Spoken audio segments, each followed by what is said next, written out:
at your pleasure tonight, we have a special offering. Welcome back to my dark corner of this sick world. For a double review of She Shoulda Known Better or Wild Weed. Some people call it madness, others the devil. Starring Lila Leeds, who got the role after being arrested for possession with Robert Mitchum. Congratulations, now you'll start living. Proving that drug taking can lead to a successful movie career. Nothing like that will ever happen to me. And marijuana, the devil's weed. We tried Tony's giggle water, let's try his giggle weed. Featuring more brain-dead zombies than a Romero film. Romero? 2 films separated by 13 years, but with the same basic aim. You're just trying to frighten me. And following the same pattern, as innocent girls are corrupted by bad men. I like nice kids. Making surreptitious drug deals. This harmless-looking cigarette is cloaked in many innocent disguises. That seems way more obvious than just handing it over. But light the match, inhale the smoke, and it becomes an invitation to your own murder. Well, now you're just taking the piss. Hey fellas, Anne's gonna join the club. Come on, we can't miss this. The main drive of these movies is the effects of marijuana. And before we go any further, I should clarify, it can be spelt with an H or a J. You've no idea how many people take up the drug simply because of marketplace confusion. Are you absolutely sure? The effects are split into immediate Feel as if I'm walking on air. See nothing to it. and long-term. I'm gonna die! The immediate effect that both films stress is, of course, the evils of laughter.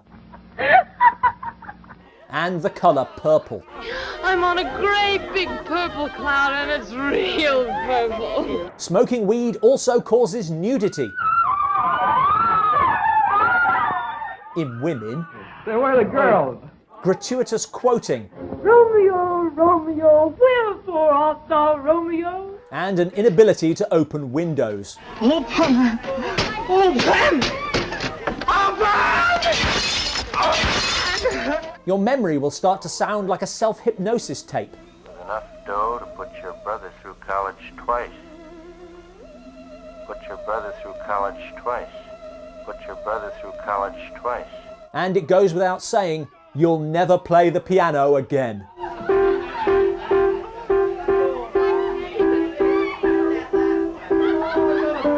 I mean, who ever heard of a stoned musician? Shut up, you crazy kid. Above all, what both films stress is just how much fun your life can be when you're high.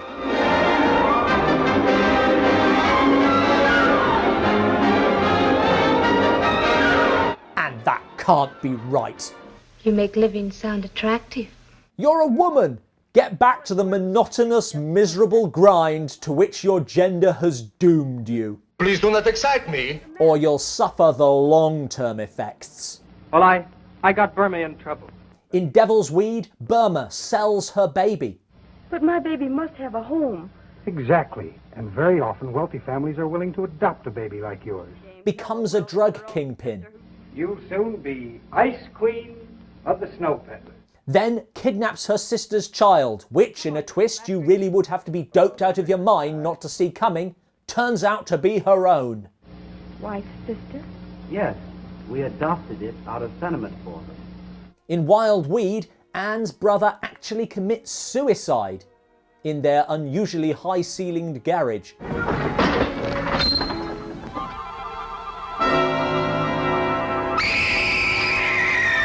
He was happy enough when his sister was working as an exotic dancer to put him through college.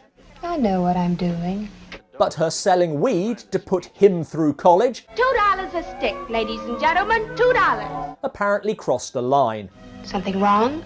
Anne herself is arrested and sees the sort of future she can expect.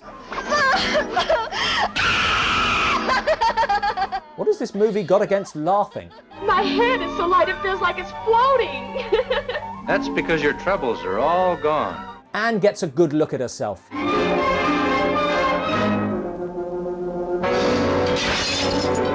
In the mirror that jail cells never provide because you can break it and turn it into a weapon. That's the funniest thing I ever heard in my life. She is besieged by her own guilt. Even the tap is mocking her. Kid killer.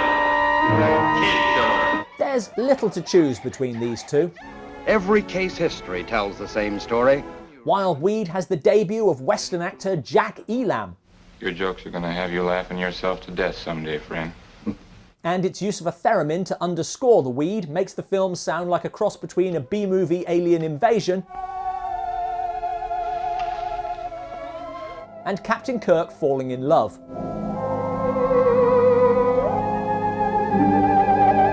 Against the odds, Devil Weed does actually manage to make a point.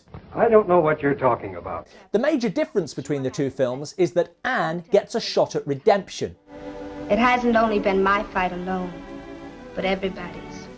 Because she's just responsible for her brother's death, whereas Burma got knocked up. Dick, you must marry me. And her boyfriend dies, leaving her an unwed mother and thus irredeemable.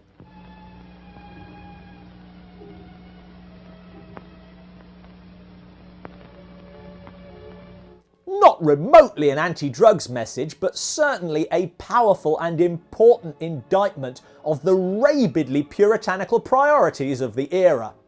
Come on, you'd better ease up a little bit. Albeit an entirely accidental one. Not much fun, was it, Miss Lester? If you haven't subscribed yet, then what's keeping you? The button's right there. Both these films try to put you off marijuana by showing you what fun it is. Can you think of any other films that step on their own point this brilliantly? Thanks for watching.